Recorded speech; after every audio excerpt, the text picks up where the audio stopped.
Chapter 7. The shovel felt heavy in Stanley's soft, fleshy hands. He tried to jam it into the earth, but the blade banged against the ground and bounced off without making a dent. The vibrations ran up the shaft of the shovel and into Stanley's wrist, making his bones rattle. It was still dark. The only light came from the moon and the stars, more stars than Stanley had ever seen before. It seemed he had only just gotten to sleep when Mr. Pendanski came in and woke everyone up. Using all his might, he brought the shovel back down onto the dry lake bed. The force stung his hands but made no impression on the earth. He wondered if he had a defective shovel. He glanced at Zero about 15 feet away, who scooped out a shovel full of dirt and dumped it on a pile that was already almost a foot tall. For breakfast, they'd been served some kind of lukewarm cereal. The best part was the orange juice. They each got a pint carton. The cereal actually didn't taste too bad, but it had smelled just like his cot. Then they filled their canteens, got their shovels, and were marched out across the lake. Each group was assigned a different area. The shovels were kept in a shed near the showers. They all looked the same to Stanley, although X-Ray had his own special shovel, which no one else was allowed to use. X-Ray claimed it was shorter than the others, but if it was only by a fraction of an inch. The shovels were 5 feet long from the tip of the steel blade to the end of the wooden shaft. Stanley's hole would have to be as deep as his shovel, and he'd have to be able to lay the shovel flat across the bottom in any direction. That was why X-Ray wanted the shortest shovel. The lake was so full of holes and mounds that it reminded Stanley of pictures he'd seen of the moon. If you find anything interesting or unusual, Mr. Pendanski had told them, you should report it either to me or Mr. Sir when we come around with the water truck. If the warden likes what you found, you'll get the rest of the day off. What are we supposed to be looking for? Stanley asked him. You're not looking for anything. You're digging to build character. It's just if you find anything, the warden would like to know about it. He glanced helplessly at his shovel. It wasn't defective. He was defective. He noticed a thin crack in the ground. He placed the point of his shovel on top of it, then jumped on the back of the blade with both feet. The shovel sank a few inches into the packed earth. He smiled. For once in his life, it paid to be overweight. He leaned on the shaft and pried up his first shovelful of dirt, then dumped it off to the side. Only 10 million more to go, he thought, then placed the shovel back in the crack and jumped on it again. He unearthed several shovelfuls of dirt in this manner before it occurred to him that he was dumping his dirt within the perimeter of his hole. He laid his shovel flat on the ground and marked where the edges of his hole would be. 5 feet was awfully wide. He moved the dirt he'd already dug up out past his mark. He took a drink from his canteen. 5 feet would be awfully deep, too. The digging got easier after a while. The ground was hardest at the surface, where the sun had baked a crust about 8 inches deep. Beneath that, the earth was looser, but by the time Stanley broke past the crust, a blister had formed in the middle of his right thumb, and it hurt to hold the shovel. Stanley's great-great-grandfather was named Elia Yelnats. He was born in Latvia. When he was 15 years old, he fell in love with Mira Menke. He didn't know he was Stanley's great-great-grandfather. Mira Menke was 14. She would turn 15 in 2 months, at which time her father had decided she should be married. Elia went to her father to ask for her hand, but so did Igor Barkov, the pig farmer. Igor was 57 years old. He had a red nose and fat, puffy cheeks. I will trade you my fattest pig for your daughter, Igor offered. And what have you got? Mira's father asked Elia. A heart full of love, said Elia. I'd rather have a fat pig, said Myra's father. Desperate, Elia went to see Madame Zeroni, an old Egyptian woman who lived on the edge of town. He had become friends with her, though she was quite a bit older than him. She was even older than Igor Barkov. The other boys of his village liked to mud wrestle. Elia preferred visiting Madame Zeroni and listening to her many stories. Madame Zeroni had dark skin and a very wide mouth. When she looked at you, her eyes seemed to expand, and you felt like she was looking right through you. Elia, what's wrong? She asked before he even told her he was upset. She was sitting in a homemade wheelchair. She had no left foot. Her leg stopped at her ankle.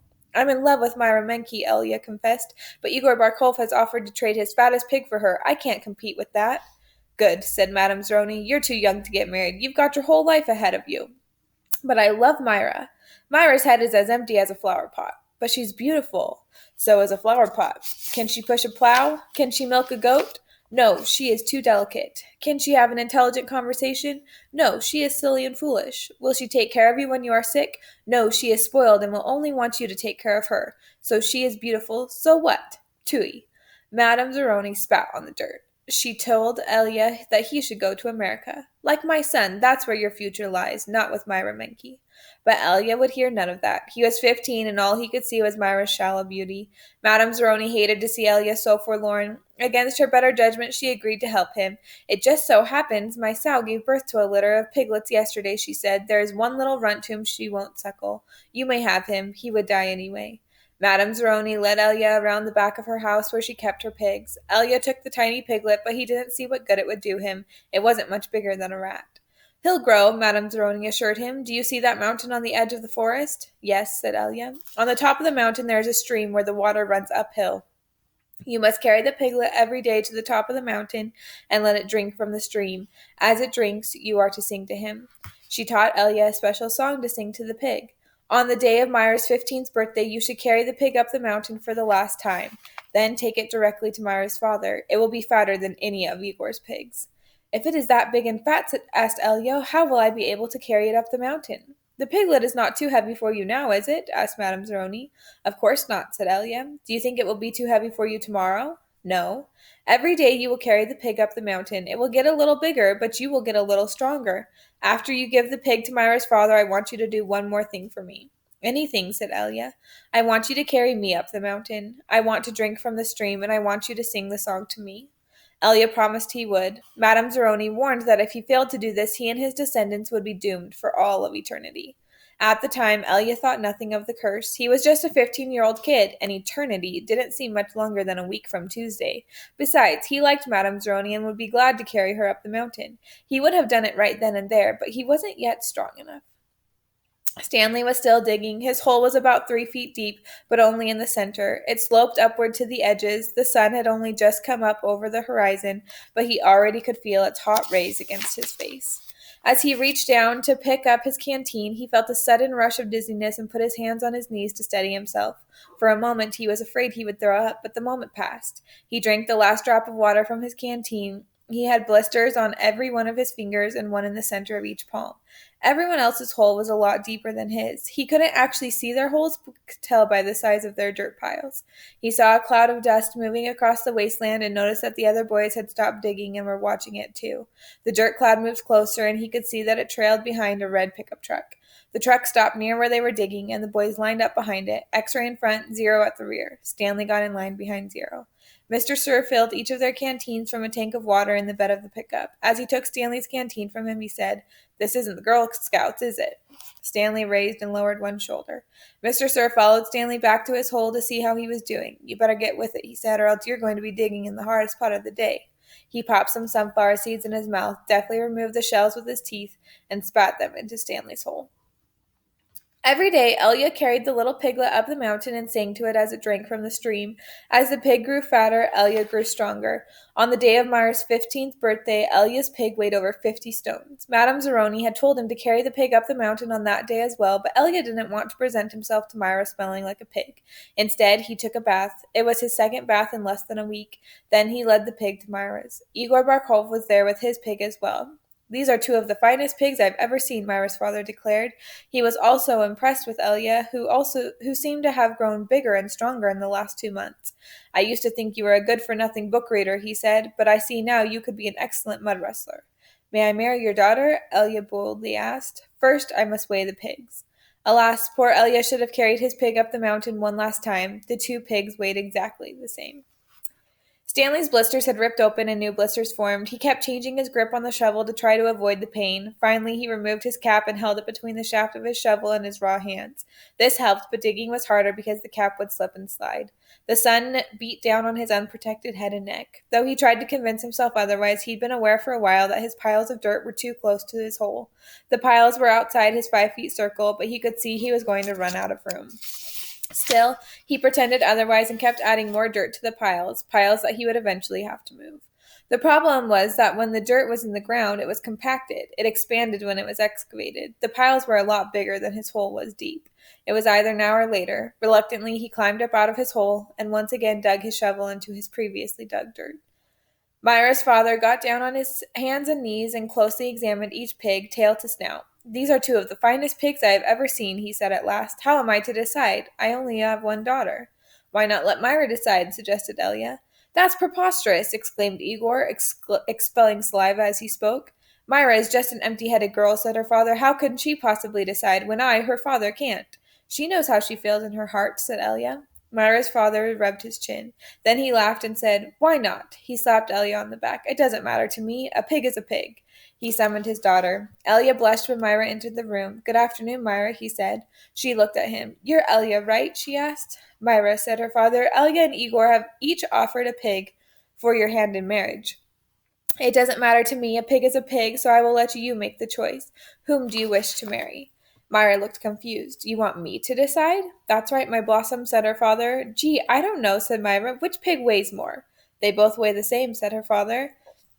"Golly," said Myra, "I guess I choose Elia. No, Igor. No, Elia. No, Igor. Oh, I know. I'll think of a number between 1 and 10. I'll marry whoever guesses the closest number." "Okay, I'm ready." 10, guessed Igor. Elia said nothing. "Elia," said Myra, "what number do you guess?" Elia didn't pick a number. "Marry Igor," he muttered. "You can keep my pig as a wedding present." The next time the water truck came, it was driven by Mr. Pendanski, who also brought sack lunches. Stanley sat with his back against a pile of dirt and ate. He had a bologna sandwich, potato chips, and a large chocolate chip cookie. "How you doing?" asked Magnet. "Not real good," said Stanley. "Well, the first hole's the hardest," Magnet said. Stanley took a long, deep breath. He couldn't afford to dawdle. He was way behind the others, and the sun just kept getting hotter. It wasn't even noon yet, but he didn't know if he had the strength to stand up. He thought about quitting. He wondered what they would do to him. What could they do to him? His clothes were soaked with sweat. In school, he had learned that sweating was good for you. It was nature's way of keeping you cool. So why was he so hot? Using his shovel for support, he managed to get to his feet. "Where are we supposed to go to the bathroom?" he asked. Magnet gestured with his arms to the great expanse around them. "Pick a hole, any hole," he said. Stanley staggered across the lake, almost falling over a dirt pile. Behind him, he heard Magnet say, "But first make sure nothing's living in it." After leaving Myra's house, Elia wandered aimlessly through the town until he found himself down by the wharf. He sat on the edge of a pier and stared down into the cold, black water. He could not understand how Myra had trouble deciding between him and Igor. He thought she loved him. Even if she didn't love him, couldn't she see what a foul person Igor was?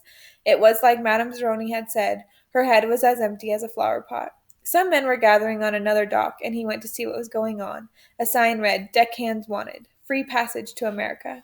He had no sailing experience, but the ship's captain signed him aboard. The captain could see that Elia was a man of great strength. Not everybody could carry a full-grown pig up the side of a mountain. It wasn't until the ship had cleared the harbor and was heading out across the Atlantic that he suddenly remembered his promise to carry Madame Zeroni up the mountain. He felt terrible. He wasn't afraid of the curse. He thought that was a lot of nonsense. He felt bad because he knew Madame Zeroni had wanted to drink from the stream before she died. Zero was the smallest kid in Group D, but he was the first one to finish digging. "You're finished?" Stanley asked enviously. Zero said nothing. Stanley walked to Zero's hole and watched him measure it with his shovel. The top of his hole was a perfect circle, and the sides were smooth and steep. Not one dirt clod more than necessary had been removed from the earth. Zero pulled himself up to the surface. He didn't even smile. He looked down at his perfectly dug hole, spat in it, then turned and headed back to the camp compound. "Zero's one weird dude," said Zigzag. Stanley would have laughed, but he didn't have the strength. Zigzag had to be the weirdest dude Stanley had ever seen. He had a long, skinny neck and a big, round head with wild, frizzy blonde hair that stuck out in all directions. His head seemed to bob up and down on his neck like it was on a spring.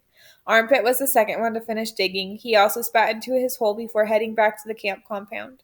One by one, Stanley watched each of the boys spit into his hole and return to the camp compound. Stanley kept digging. His hole was almost up to his shoulders, although it was hard to tell exactly where ground level was because his dirt piles completely surrounded the hole. The deeper he got, the harder it was to raise the dirt up and out of the hole. Once again, he realized he was going to have to move the piles. His cap was stained with blood from his hands. He felt like he was digging his own grave. In America, Elia learned to speak English. He fell in love with a woman named Sarah Miller. She could push a plow, milk a goat, and most important, think for herself. She and Elia often stayed up half the night talking and laughing together. Their life was not easy. Elia worked hard, but bad luck seemed to follow him everywhere. He always seemed to be in the wrong place at the wrong time. He remembered Madame Zeroni telling him that she had a son in America. Elia was forever looking for him. He'd walk up to complete strangers and ask if they knew someone named Zeroni, or had ever heard of anyone named Zeroni. No one did. Elia wasn't sure what he'd do if he ever found Madame Zeroni's son anyway. Carry him up a mountain and sing the pig lullaby to him? After his barn was struck by lightning for the third time, he told Sarah about his broken promise to Madame Zeroni. I'm worse than a pig thief, he said. You should leave me and find someone who isn't cursed. I'm not leaving you, said Sarah, but I want you to do one thing for me. Anything, said Elia. Sarah smiled. Sing me the pig lullaby. He sang it for her. Her eyes sparkled. That's so pretty. What does it mean? Elia tried his best to translate it from Latvian into English, but it wasn't the same. It rhymes in Latvian, he told her. I could tell, said Sarah. A year later, their child was born. Sarah named him Stanley because she noticed that Stanley was Yelnats spelled backwards. Sarah changed the words of the pig lullaby so that they rhymed, and every night she sang it to little Stanley. If only, the woodpecker sighs. The bark on the tree was as soft as the skies. While the wolf waits below, hungry and lonely, crying to the moon, if only, if only. Stanley's hole was as deep as his shovel, but not quite wide enough on the bottom. He grimaced as he sliced off a chunk of dirt, then raised it up and flung it onto a pile. He laid his shovel back down on the bottom of his hole, and to his surprise, it fit. He rotated it and only had to chip off a few chunks of dirt here and there before it could lie flat across his hole in every direction. He heard the water truck approaching and felt a strange sense of pride at being able to show Mr. Sir or Mr. Pendanski that he had dug his first hole. He put his hands on the rim and tried to pull himself up. He couldn't do it. His arms were too weak to lift his heavy body. He used his legs to help, but he just didn't have any strength. He was trapped in his hole. It was almost funny, but he wasn't in the mood to laugh. Stanley, he heard Mr. Pendanski called. Using his shovel, he dug 2 footholds in the hole while he climbed out to see Mr. Pendanski walking over to him. I was afraid you'd fainted, Mr. Pendanski said. You wouldn't have been the first. I'm finished, Stanley said, putting his blood-spotted cap back on his head. All right, said Mr. Pendanski, raising his hand for a high five, but Stanley ignored it. He didn't have the strength. Mr. Pendanski lowered his hand and looked down at Stanley's hole. Well down, he said. You want to ride back? Stanley shook his head. I'll walk. Mr. Pendanski climbed back into the truck without filling Stanley's canteen. Stanley waited for him to drive away, then took another look at his hole. He knew it wasn't nothing to be proud of, but he felt proud nonetheless. He sucked up his last bit of saliva and spat. A lot of people don't believe in curses. A lot of people don't believe in yellow-spotted lizards either, but if one bites you, it doesn't make a difference whether you believe in it or not. Actually, it is kind of odd that scientists named the lizard after its yellow spots. Each lizard has exactly 11 yellow spots, but the spots are hard to see on its yellow-green body. The lizard is from 6 to 10 inches long and has big red eyes. In truth, its eyes are yellow, and it is the skin around the eyes which is red, but everyone always speaks of its red eyes. It also has black teeth and a milky white tongue. Looking at one, you would have thought that it should have been named a red-eyed lizard or a black-toothed lizard or perhaps a white-tongued lizard. If you've ever been close enough to see the yellow spots, you are probably dead. The yellow-spotted lizards like to live in holes, which offer shade from the sun and protection from predatory birds. Up to 20 lizards may live in one hole. They have strong, powerful legs and can leap out of very deep holes to attack their prey. They eat small animals, insects, certain cactus thorns, and the shells of sunflower seeds. Stanley stood in the shower and let the cold water pour over his hot and sore body. It was 4 minutes of heaven. For the second day in a row, he didn't use soap. He was too tired. There was no roof over the shower building, and the walls were raised up 6 inches off the ground except in the corners. There was no drain in the floor. The water ran out under the walls and evaporated quickly in the sun. He put on his clean set of orange clothes. He returned to the tent, put his dirty clothes in his crate, got out his pen and box of stationery, and headed to the rec room. A sign on the door said, "Rec room," like WRECK. Nearly everything in the room was broken. The TV, the pinball machine, the furniture. Even the people looked broken with their worn-out bodies sprawled all over the various chairs and sofas. X-Ray and Armpit were playing pool. The surface of the table reminded Stanley of the surface of the lake. It was full of bumps and holes because so many people had carved their initials into the felt. There was a hole in the far wall, and an electric fan had been placed in front of it. Cheap air conditioning. At least the fan worked. As Stanley made his way across the room, he tripped over an outstretched leg. "Hey, watch it," said an orange lump in a chair. "You watch it," muttered Stanley, too tired to care. "What'd you say?" the lump demanded. "Nothing," said Stanley. The lump rose. He was almost as big as Stanley and a lot tougher. "You said something." He poked his fat finger in Stanley's neck. "What'd you say?" A crowd quickly formed around them. "Be cool," said X-Ray. He put his hand on Stanley's shoulder. "You don't want to mess with the caveman," he warned. "The caveman's cool," said Armpit. "I'm not looking for trouble," Stanley said. "I'm just tired, that's all." The lump grunted. X-Ray and Armpit led Stanley over to a couch. Squid slid over to make room as Stanley sat down. "Did you see the caveman back there?" X-Ray asked. "The caveman's one tough dude," said Squid, and he lightly punched Stanley's arm. Stanley leaned back against the torn vinyl upholstery. Despite his shower, his body still radiated heat. I wasn't trying to start anything, he said. The last thing he wanted to do after killing himself all day on the lake was to get in a fight with a boy called the Caveman. He was glad X-Ray and Armpit had come to his rescue. Well, how'd you like your first hole? Asked Squid. Stanley groaned, and the other boys laughed. Well, the first hole's the hardest, said Stanley. No way, said X-Ray. The second hole's a lot harder. You're hurting before you even get started. If you think you're sore now, just wait and see how you feel tomorrow morning, right? That's right, said Squid. Plus, the fun's gone, said X-Ray. The fun? Asked Stanley. Don't lie to me, said X-Ray. I bet you always wanted to dig a big hole, right? Am I right? Stanley had never really thought about it before, but he knew better than to tell X-Ray he wasn't right. Every kid in the world wants to dig a great big hole, said X-Ray, to China, right? Right, said Stanley. See what I mean, said X-Ray. That's what I'm saying. But now the fun's gone, and you still got to do it again, and again, and again. Camp fun and games, said Stanley. What's in the box? Asked Squid. Stanley had forgotten he had brought it. Paper. I was going to write a letter to my mother. Your mother? Laughed Squid. She'll worry if I don't. Squid scowled. Stanley looked around the room. This was the one place in camp where the boys could enjoy themselves, and what'd they do? They wrecked it. The glass on the TV was smashed as if someone had put his foot through it. Every table and chair seemed to be missing at least one leg. Everything leaned. He waited to write the letter until after Squid had gotten up and joined the game of pool. Dear Mom, today was my first day at camp and I've already made some friends. We've been out on the lake all day, so I'm pretty tired. Once I pass the swimming test, I'll get to learn how to water ski.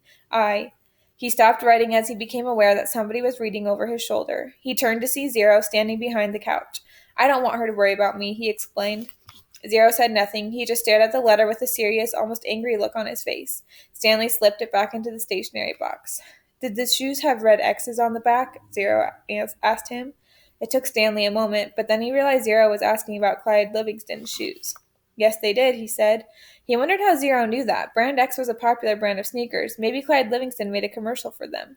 Zero stared at him for a moment with the same intensity with which he had been staring at the letter. Stanley poked his finger through a hole in the vinyl couch and pulled out some of the stuffing. He wasn't aware of what he was doing. Come on, Caveman, dinner, said Armpit. You coming, Caveman? Said Squid. Stanley looked around to see that Armpit and Squid were talking to him. Sure, he said. He put the piece of stationery back in the box, then got up and followed the boys out to the tables. The lump wasn't the caveman. He was. He shrugged his left shoulder. It was better than bark bag.